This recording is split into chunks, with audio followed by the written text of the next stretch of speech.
Welcome to my vlog.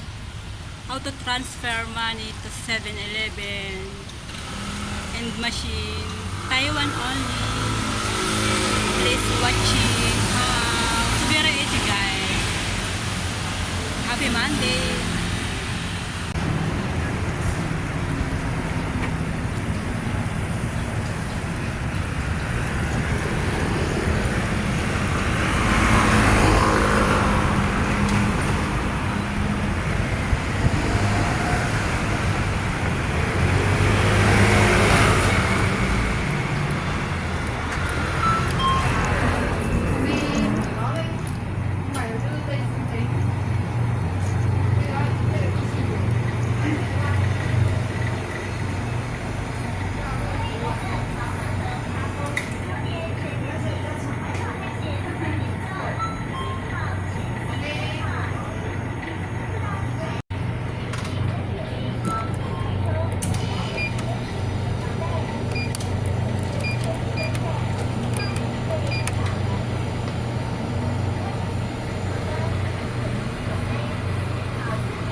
Thank you for watching, guys. Alam ko marami na din nag-share sa inyo ng about sa ganito. Pero gusto ko pa din i-share sa inyo kung paano mag-withdraw, paano mag-deposit, paano mag-transfer with 7-Eleven ATM here to Taiwan. Lalo-lalo na yung mga baguhan dito sa Taiwan. Marami naman ng mga vlog dyan.